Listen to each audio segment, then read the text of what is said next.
ये कहानी है एक जबरदस्त सर्वाइवल थ्रिलर सीरीज की जिसका नाम है बिलियनियर्स बंकर। सोचो जरा, अगर भविष्य में हमारी पूरी धरती एक न्यूक्लियर एक्सप्लोजन से तबाह हो जाए और चारों तरफ टॉक्सिक रेडिएशन फैल जाए जिसमें सांस लेना भी मौत के बराबर हो। इस तबाही में सारे गरीब लोग मर जाते हैं, लेकिन दुनिया के सारे रिच लोग पहले ही अपनी दौलत लगाकर जमीन के नीचे एक अजीब सा अंडरग्राउंड सिटी बना लेते हैं ताकि वो धरती के नाश से बच सकें। सब कुछ पहले जैसा ही था, बस फर्क इतना था कि वो शहर पानी के गहराई के नीचे जमीन के अंदर बना हुआ था। दुनिया के सारे रिच लोग वहां बेफिक्री से रहने लगे, लेकिन सवाल ये है, क्या धरती के नियमों के बाहर जाकर सरवाइव करना इतना आसान था? इंसान को जिंदा रहने के लिए तो हमेशा फूड और वाटर चाहिए होता है। फिर आगे उनके साथ क्या हुआ? क्या वो सब इस अंडरग्राउंड सिटी में जिंदा रह पाए? ये सब जानने के लिए चलिए देखते हैं इस कमाल की सीरीज बिलियनियर्स बंकर और डूबते हैं जमीन के नीचे बसे उस रहस्यमयी शहर की कहानी में। कहानी की शुरुआत होती है मैक्स नाम के एक लड़के से जो एक बच्ची एनी के साथ खेल रहा होता है। एनी और मैक्स बचपन से ही बहुत अच्छे दोस्त थे और दोनों एक दूसरे को बहुत पसंद भी करते थे। दोनों रिच फैमिलीज से थे, इसलिए उनके रिश्ते को लेकर किसी को कोई आपत्ति नहीं थी। बचपन से ही उन्होंने पढ़ाई से लेकर हर चीज साथ की थी। जैसे जैसे वो बड़े हुए उनके बीच की दोस्ती प्यार में बदल गई। उनकी जिंदगी बहुत अच्छी चल रही थी, लेकिन एक रात जब बाहर तेज बारिश हो रही थी, मैक्स और एनी के साथ कुछ ऐसा हुआ जिसने सब कुछ बदल दिया। उस रात मैक्स और एनी अपने एक दोस्त की बर्थडे पार्टी में जा रहे थे, लेकिन रास्ते में मैक्स ने ड्रिंक्स कर ली थी और कुछ देर बाद उसने कार का कंट्रोल खो दिया। गाड़ी सीधा जाकर एक पेड़ से टकराई और भयानक एक्सीडेंट हो गया। इस हादसे में मैक्स किसी तरह बच गया, लेकिन एनी की मौत हो गई। इस घटना के बाद मैक्स को 3 साल की जेल हो गई। उसे ऐसी जेल में भेजा गया जहां कमजोर कैदियों पर बहुत जुल्म किए जाते थे।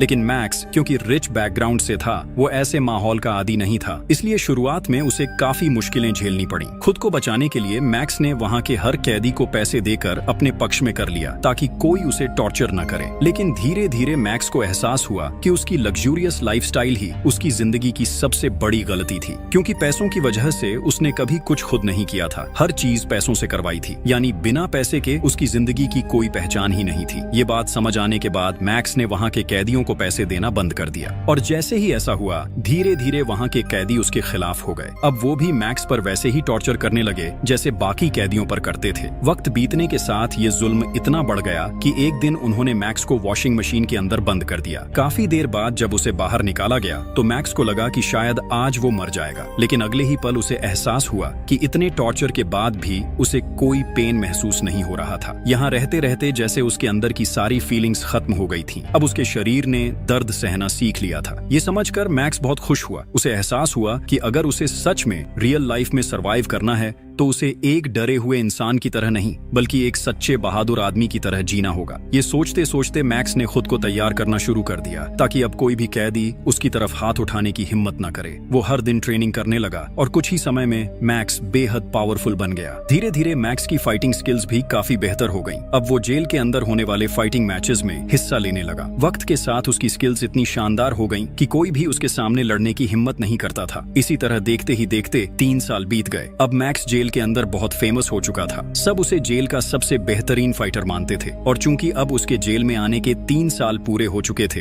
इसलिए उसकी सजा भी पूरी तरह खत्म हो गई थी। और आज का दिन था जब मैक्स को जेल से रिहा किया जाना था, इसलिए वहां सबने बहुत खुशी से सेलिब्रेट किया और मैक्स को विदाई दी। मैक्स मुस्कुराते हुए जेल के बाहर आया, जहां उसका फादर जेम्स उसका इंतजार कर रहा था। लेकिन जेम्स ने वहीं उसे कहा कि हम अभी अपने घर नहीं लौटेंगे, हमें एक स्पेशल जगह पर जाना होगा। उसने बताया कि इन 3 सालों में दुनिया बहुत बदल चुकी है। कई जगहों पर न्यूक्लियर वॉर्स शुरू हो गए हैं और खबर है कि जल्द ही पूरी दुनिया में न्यूक्लियर वॉर छिड़ जाएगा, जिससे धरती पूरी तरह तबाह हो सकती है। साधारण लोगों को इस बारे में कुछ भी पता नहीं था, लेकिन जेम्स बहुत अमीर इंसान था, इसलिए उसके पास देश की सारी गुप्त खबरें रहती थीं। फिलहाल सिर्फ रिच लोग ही ये जानते थे कि कुछ ही दिनों में पूरी दुनिया तबाह होने वाली है। इसी वजह से सारे अमीर लोग मिलकर धरती के नीचे एक बड़ा बंकर बना चुके थे, जहां वो अपने परिवारों के साथ रहने जा रहे थे। उस बंकर में हर सुविधा मौजूद थी, इसलिए वहां किसी को रहने या खाने की कोई परेशानी नहीं थी। वहां भी वो लग्जूरियस जिंदगी जी सकते थे। वो लोग अब उस बंकर में आराम से रह सकते थे और साथ ही धरती के विनाश से भी बच सकते थे। यहाँ तक कि वो उस बंकर के नीचे से धरती के नाश का पूरा नजारा भी देख सकते थे। जेम्स की ये बातें सुनकर देखकर मैक्स यकीन ही नहीं कर पा रहा था कि सिर्फ 3 सालों में दुनिया की हालत इतनी बदल चुकी है। फिर जेम्स ने अपने बेटे मैक्स को लेकर एक सीक्रेट हेलीकॉप्टर से उस गुप्त बंकर की ओर उड़ान भरी जो धरती के नीचे बनाया गया था। कुछ देर बाद जेम्स ने देखा कि वो बंकर सिर्फ जमीन के नीचे ही नहीं बल्कि एक बहुत बड़ी नदी के बिल्कुल नीचे बना हुआ है। वो बंकर नदी की गहराई में बना हुआ था। उसे इतनी गहरी जगह पर बनाने का एक बड़ा कारण था ताकि जब पूरी दुनिया में न्यूक्लियर वॉर शुरू हो तब उसकी तबाही का असर वहां तक न पहुंच सके। इस तरह वहां रहने वाले लोग पूरी तरह सुरक्षित रहेंगे। जेम्स तब मैक्स को एक मॉडर्न एलिवेटर के जरिए पानी के अंदर बहुत गहराई तक ले जा रहा था। वो जगह इतनी गहरी थी कि वहां पहुंचने में काफी समय लग रहा था। आखिरकार जब वो बंकर के पास पहुंचे तो अंदर जाने से पहले मैक्स और जेम्स के पास मौजूद मोबाइल और बाकी इलेक्ट्रॉनिक डिवाइसेस सब ले लिए गए। वो सारे डिवाइसेस वहां की एक खास जगह पर जमा कर लिए गए। इसके बाद उन्हें एक स्पेशल यूनिफॉर्म दी गई और उनके हाथों में एक हेल्थ डिवाइस लगा दी गई। मैक्स ने वहां ज्यादा वक्त बर्बाद नहीं किया और सीधा अपनी माँ और दादी के पास चला गया क्योंकि बहुत दिनों से उसने उन्हें नहीं देखा था। मैक्स की माँ उसे देखकर बहुत इमोशनल हो गई। इसके बाद जेम्स ने मैक्स को पूरा बंकर घुमाकर दिखाया। वहां उनके जैसे कई और रिच फैमिलीज भी रह रही थी। इन्हीं में से एक परिवार था एनी का फैमिली, जिसे देखकर मैक्स हैरान रह गया।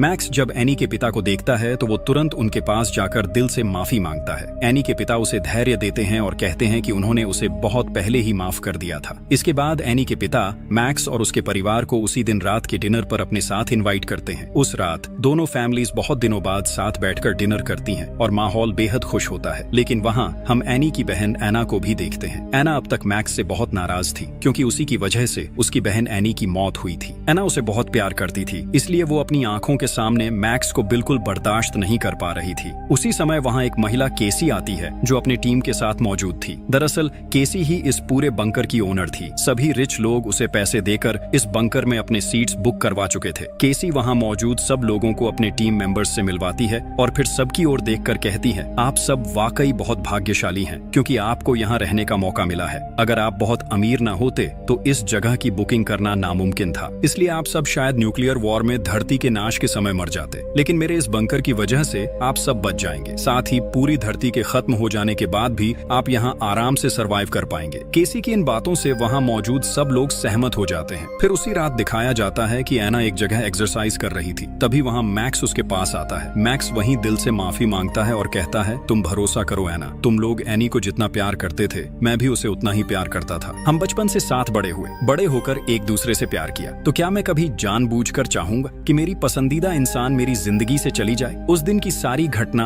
एक एक्सीडेंट थी। फिर भी मैं तुमसे दिल से माफी मांग रहा हूँ क्योंकि मेरी वजह से तुमने अपनी बहन को खो दिया, लेकिन क्या तुम मुझे माफ नहीं कर सकती? फिर मैक्स आगे कहता है, मेरे पास तुम्हारी बहन की आखिरी याद है। ये कहते हुए वो एना को एनी का फोन देता है जो एक्सीडेंट के बाद से मैक्स के पास ही था। एना वो फोन लेते हुए कुछ नहीं कहती, बस अपनी बहन को याद करके चुप हो जाती है। एना एनी का फोन लेकर अपने रूम में चली जाती है। वो अपनी बहन का फोन खोलकर चेक करने लगती है जहाँ एनी और मैक्स के कुछ सुंदर पल के वीडियोस थे। एना वही वीडियोस देख रही होती है। तभी अचानक पूरे बंकर में वाइब्रेशन शुरू हो जाता है। पूरा बंकर जोर से हिलने लगता है और साथ ही इलेक्ट्रिसिटी में भी प्रॉब्लम आने लगती है। सब लोग घबराकर बाहर की ओर दौड़ पड़ते हैं। वो सब समझ जाते हैं कि उनके बंकर की सरफेस के ऊपर बहुत बड़ा एक्सप्लोजन हुआ है। इसी वजह से पूरा बंकर इतनी भयानक तरह से हिल गया था। फौरन एक माइक्रोफोन से सभी को बताया जाता है कि सब लोग ऊपर से नीचे वाले सरफेस पर चले जाएं। वहां जाने पर वो और ज्यादा सुरक्षित रहेंगे। उधर एना अपने परिवार को ढूंढते हुए देखती है कि उसके पिता एक बड़े मलबे के नीचे दबे हुए हैं, लेकिन मैक्स और जेम्स बहुत मेहनत से उसके पिता को वहां से निकाल लेते हैं। किसी तरह सब लोग वहां से निकलकर सीधे नीचे वाले फ्लोर पर पहुंच जाते हैं। वो जगह ही असली सेफ जोन थी। वहां बहुत सारे मॉनिटर्स लगे हुए थे जिनसे बाहर की सिचुएशन के बारे में पता चल सकता था। सबके सेफ जोन में पहुंचने के बाद केसी सबके सामने आती है। वो सबको देखकर कहती है, सबसे पहले परमाणु युद्ध की खबर हमारी एजेंसी ने ही दी थी और हमारी जानकारी पूरी तरह सही निकली है। दुनिया में परमाणु युद्ध शुरू हो चुका है, लेकिन हमारे इस बंकर की वजह से आप सब अभी भी सुरक्षित हैं। केसी इसके बाद वीडियो फुटेज दिखाने लगती है। केसी मॉनिटर्स के जरिए सबको बाहर की स्थिति दिखा रही होती है, कैसे बाहर की दुनिया धीरे धीरे तबाह हो रही है। वहाँ मौजूद सभी लोग लगभग पूरा एक दिन सेफ जोन के अंदर ही गुजार देते हैं। फिर जब हालात कुछ शांत हो जाते हैं, यानी चारों तरफ के एक्सप्लोजन्स रुक जाते हैं, तब केसी अपनी एक स्पेशल टीम को बुलाती है। वो उन्हें स्पेशल सूट पहनाकर बाहर की दुनिया में भेज देती है ताकि वो जाकर देख सकें कि वहाँ की स्थिति अब अब कैसी है और जो कुछ भी वो देखेंगे उसे यहाँ सबको दिखाया जा सके। वहाँ फुटेज में दिखता है वाकई में पूरी दुनिया तबाह हो चुकी थी। चारों ओर सिर्फ धूल ही धूल दिख रही थी। परमाणु बम की टॉक्सिक रेडिएशन चारों तरफ फैल चुकी थी। अगर कोई बिना सही प्रोटेक्शन के बाहर जाएगा तो उसकी मौत पक्की है। अब कैमरे में दिखता है लूकस नाम का एक मेंबर। वो अपनी स्पेशल टीम में था। वो एक कार का इंजन चेक कर रहा था। तभी उसने एक लोहे का टुकड़ा देखा। वो उसे हाथ से छू लेता है। फौरन उसके ग्लव्स पिघल जाते हैं और उसका हाथ बुरी तरह जल जाता है। इससे वहाँ का माहौल और भी खतरनाक लगने लगता है। लूकस दर्द से पागलों की तरह इधर उधर भागने लगता है। मतलब रेडिएशन की मात्रा वहाँ इतनी ज्यादा थी कि लोहा तक आग की तरह गर्म हो गया था। लूकस की हालत देखकर बाकी टीम मेंबर्स उसे जल्दी से लेकर बंकर के अंदर आ जाते हैं। अब सब लोग इसी बात को लेकर आपस में चर्चा करने लगते हैं क्योंकि बाहर की दुनिया में बहुत खतरनाक रेडिएशन फैल चुका है। अब चाहे भी तो कोई बाहर नहीं जा सकता, लेकिन बंकर के अंदर भी क्या जिंदगी भर रहना मुमकिन है? कोई नहीं सोच पा रहा था कि उन्हें वहाँ कितने महीने या शायद कितने साल तक रहना पड़ेगा। सबको अब बंकर के नीचे ही रहना था। ये सोच कर सब बहुत अपसेट थे।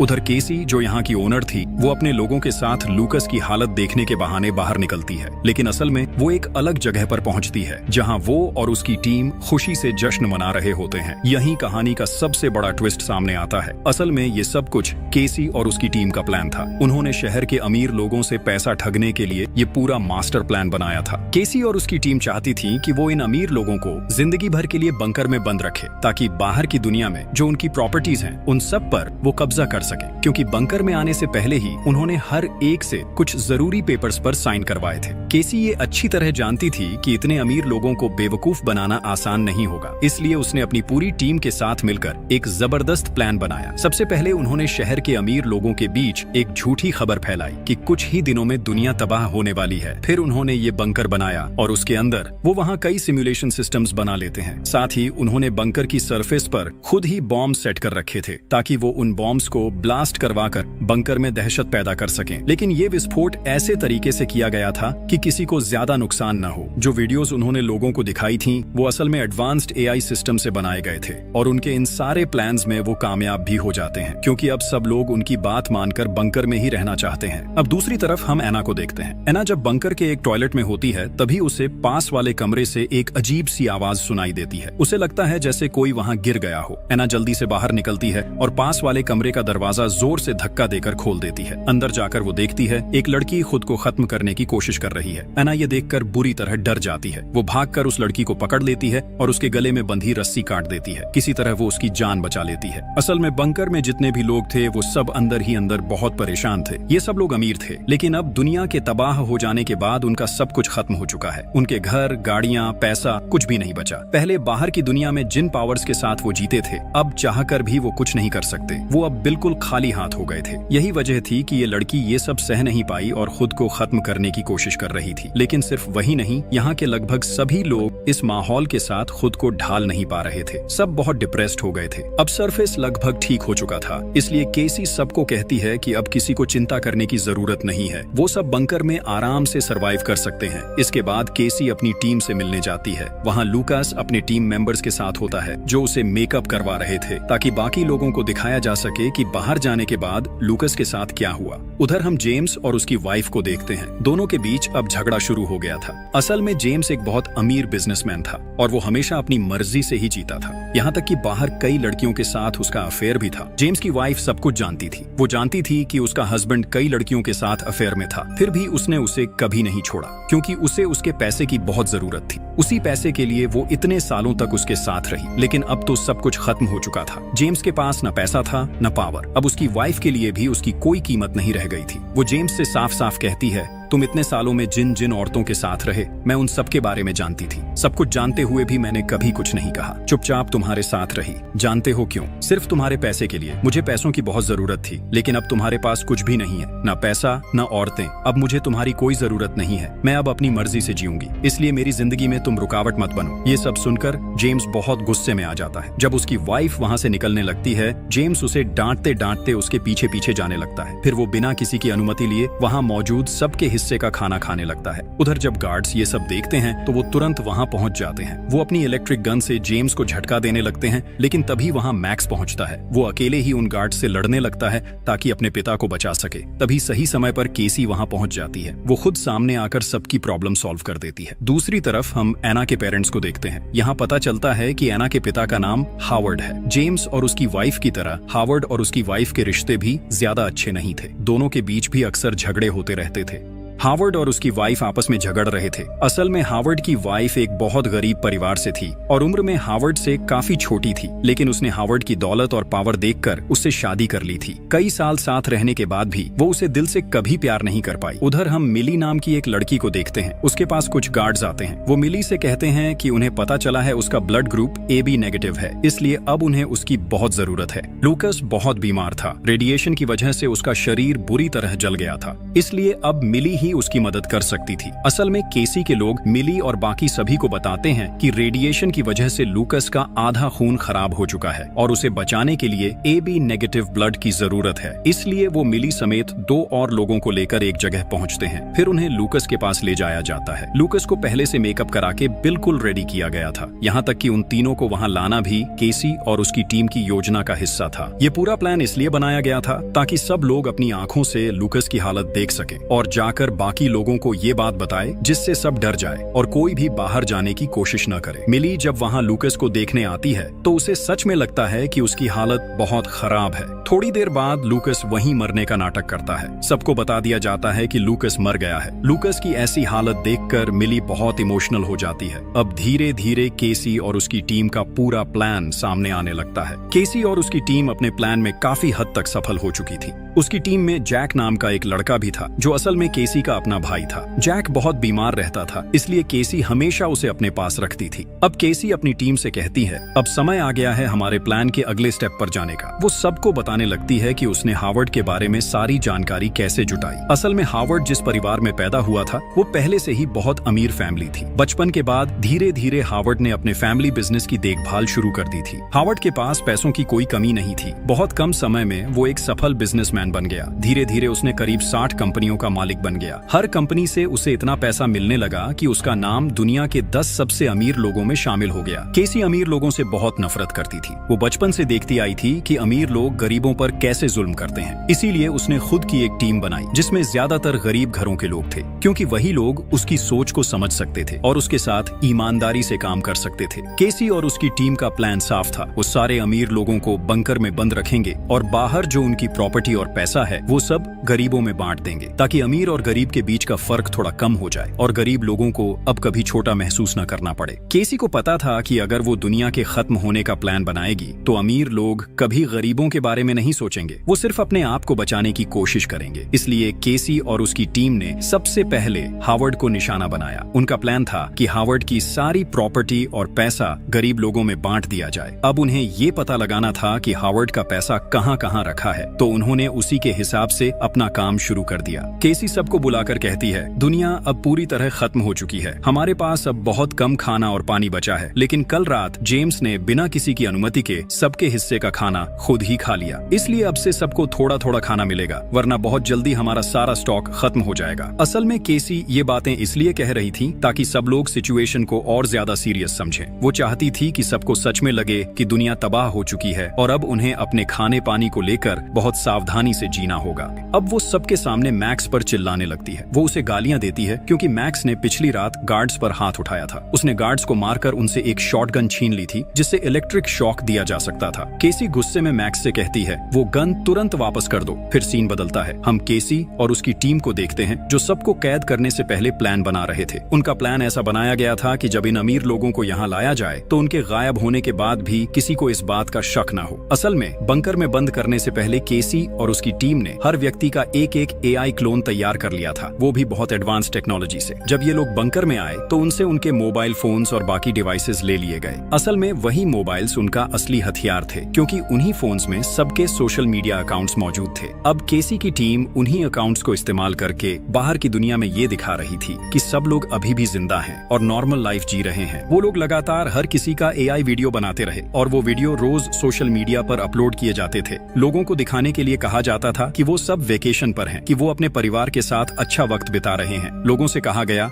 जब तक हम खुद कांटेक्ट नहीं करते तब तक हमें परेशान मत करो। इस तरह बाहर के लोग उन्हें ढूंढना बंद कर देंगे और जितना ज्यादा ये बात फैलती उतना ही केसी का प्लान सफल होता गया। केसी और उसकी टीम के पास जो मोबाइल फोन्स थे वो सब लगातार एक्टिव रखे गए। उन अकाउंट से रोज नए फेक अपडेट्स और वीडियोस डाल दिए जाते थे। इस तरह बाहर की दुनिया को लगता रहा कि सब नॉर्मल है और केसी का पूरा झांसा कामयाब होता रहा। वो फोन्स हमेशा एक्टिव रखे गए थे। जब भी किसी फोन पर कॉल या मैसेज आता तो उनका एआई सिस्टम अपने आप रिप्लाई दे देता था। अगर कोई कॉल करता तो एआई सिस्टम उसी व्यक्ति की वॉइस कॉपी कर लेता था और उसकी आवाज में सामने वाले से बात करता था। इसी एआई सिस्टम की मदद से केसी अपना पूरा प्लान सफल बना रही थी। आज भी जब सबके फोन्स एआई सिस्टम से कनेक्टेड थे तभी हावर्ड के फोन पर स्टैन नाम के एक आदमी का कॉल आता है। स्टैन हावर्ड का बिजनेस पार्टनर था। वो लगभग हर दिन हावर्ड को फोन करता था, लेकिन आज स्टैन हावर्ड पर बहुत गुस्सा था क्योंकि हावर्ड के साथ उसका एक बहुत इंपॉर्टेंट डील चल रहा था। वो वीडियो फुटेज के जरिए हावर्ड से कहता है, तुम इतने जिम्मेदार कैसे नहीं हो सकते? तुम जानते हो हमारी ये डील कितनी इंपॉर्टेंट है। तुम तुरंत मुझसे मिलो, वरना चाहे तुम पृथ्वी के किसी भी कोने में हो, मैं तुम्हें ढूंढ कर निकाल ही लूंगा। स्टैन की ये बातें सुनते ही केसी और उसकी टीम थोड़े चिंतित हो जाते हैं क्योंकि उन्हें समझ नहीं आ रहा था कि इस बार स्टैन को कैसे हैंडल किया जाए। अब हम बंकर के सभी लोगों को देखते हैं। वो सब अंदर से टूट चुके थे क्योंकि किसी की जिंदगी अब ठीक से नहीं चल रही थी। सबको ये बात पता चल चुकी थी कि दुनिया के खत्म हो जाने के बाद उनका सारा धन संपत्ति भी खत्म हो गया है। अब वो सब खाली हाथ हैं। यहाँ हर फैमिली के लोग आपस में झगड़ने लगे थे। उनके रिश्ते धीरे धीरे टूटने लगे थे क्योंकि ज्यादातर रिश्ते सिर्फ पैसे के लिए बने थे। अब हालात इतने बिगड़ चुके थे कि कुछ वाइव्स अपने हस्बैंड्स को छोड़ रही थीं और कुछ हस्बैंड्स भी अपनी वाइव्स से दूर जा रहे थे। यहाँ तक कि बच्चे भी अब अपने माँ बाप की कद्र नहीं कर रहे थे। अब हर किसी का असली चेहरा सामने आने लगा था। कई अमीर लोगों को ये एहसास हुआ कि अब तक लोग सिर्फ उनके पैसों के लिए ही उनके साथ थे। उन्हें जो इज्जत और सम्मान मिला वो सब सिर्फ पैसे की वजह से था। असल में उनके पास अपनी कोई सच्ची पहचान नहीं थी। उधर इसी बीच केसी की टीम ने हावर्ड का एआई मॉडल तैयार कर लिया था जिसकी मदद से वो स्टैन से सीधे हावर्ड की आवाज में बात करवा सकते थे। यानी अब हावर्ड की जगह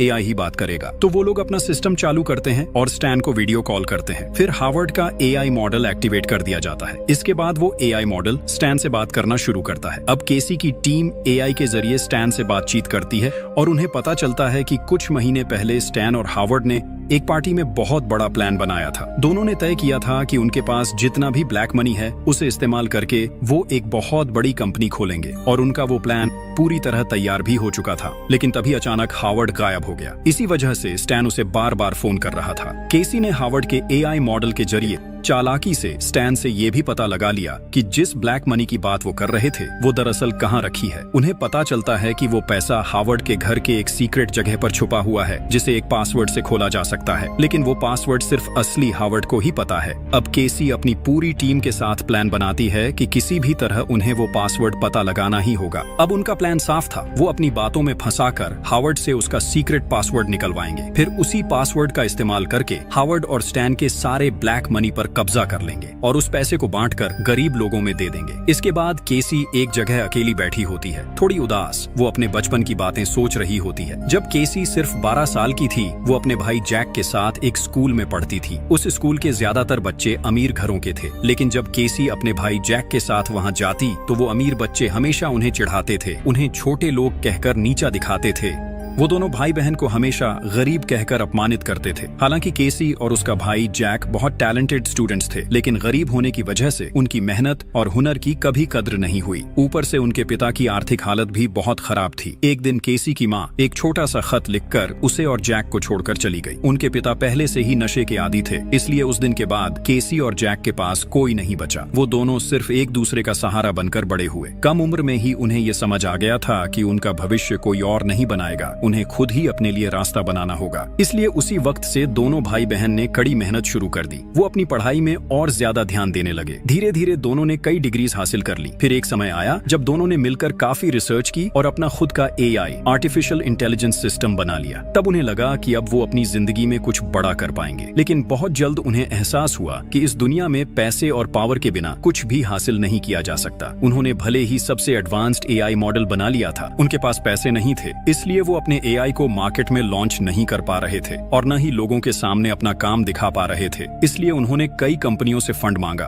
ताकि वो अपने AI को दुनिया के सामने पेश कर सकें। लेकिन उस वक्त किसी ने उनका साथ नहीं दिया। उल्टा सबने उनके काम को मजाक समझा और उन्हें नीचा दिखाया। कुछ कंपनियां जो फंड देने को तैयार हुई, वो भी बिजनेस का ज्यादातर हिस्सा अपने नाम करना चाहती थी। धीरे धीरे केसी की हालत ऐसी हो गई जैसे उसकी पीठ दीवार से लग गई हो। एक वक्त पर उसे एहसास हुआ कि इस दुनिया में पैसे के बिना मेहनत और हुनर की कोई कीमत नहीं होती। केसी को अब ये समझ आ गया था कि अमीर लोग कभी भी उसके जैसे लोगों को ऊपर नहीं आने देंगे। उधर अमीरों के बच्चे कुछ किए बिना ही सिर्फ अपने पैसों की ताकत से बड़ी बड़ी कंपनियों के मालिक बन रहे थे। समाज में जो अमीर थे वो और ज्यादा अमीर होते जा रहे थे और जो गरीब थे उन्हें और नीचे धकेला जा रहा था। इस नाइंसाफी को केसी अब और सह नहीं पा रही थी। इसलिए उसने ठान लिया कि वो समाज के हर गरीब इंसान की मदद करेगी और इसके लिए वो और उसका भाई जैक अपने बनाए हुए AI सिस्टम के जरिए इस प्लान को सफल बनाना चाहते थे। और प्लान के मुताबिक उन्होंने बिल्कुल वैसा ही किया। केसी ने अपने प्लान को सफल बनाने के लिए ऐसे ही लोगों को अपनी टीम में शामिल किया जो उसके और उसके भाई की तरह बहुत टैलेंटेड थे, लेकिन पैसे की कमी की वजह से किसी ने उनके टैलेंट की कद्र नहीं की थी। उनमें से ज्यादातर लोग भी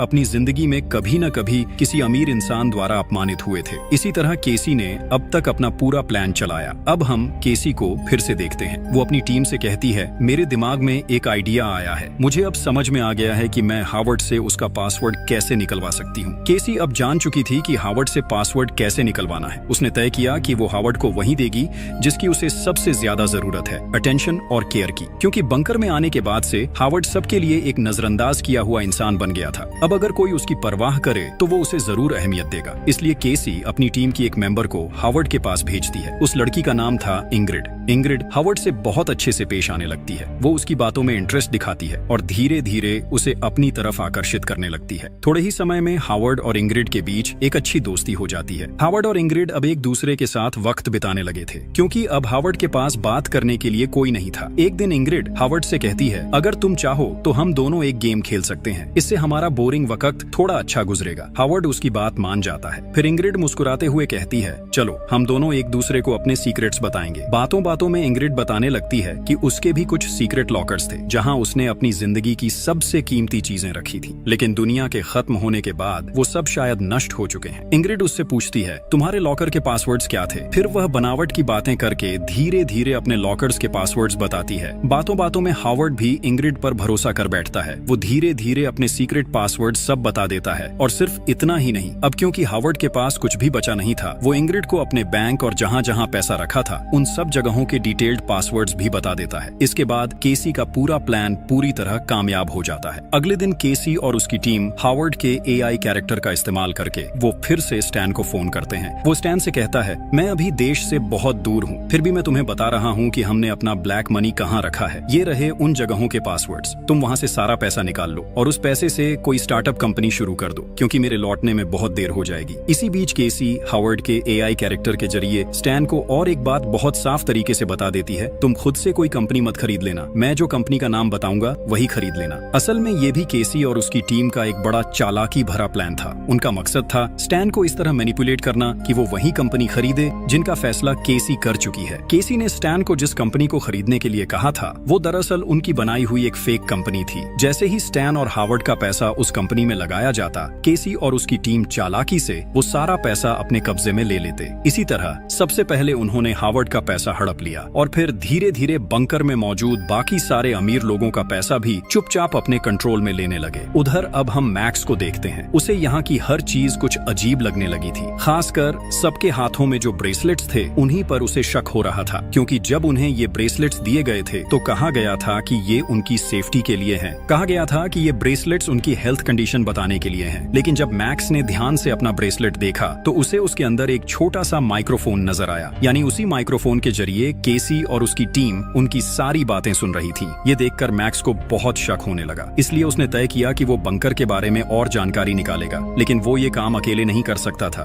क्योंकि पकड़े जाने का खतरा था। इसलिए उसने फैसला किया कि वो इस काम में एना को अपना साथी बनाएगा। मैक्स अब एना से दोस्ती करना चाहता था। वो कुछ कागज के टुकड़ों पर अपनी सारी बातें लिखकर उसके पास लाता है, क्योंकि अगर वो सीधे एना से बात करता तो केसी और उसकी टीम माइक्रोफोन्स के जरिए उनकी हर बात सुन सकती थी। मैक्स एना के पास जाकर एक कागज दिखाता है जिस पर लिखा होता है, चुप रहो। एना हैरान होकर उसकी तरफ देखती है। फिर मैक्स अगले कागज पर लिखता है कि यहाँ आने के बाद से उसे कई बातें अजीब लगी हैं।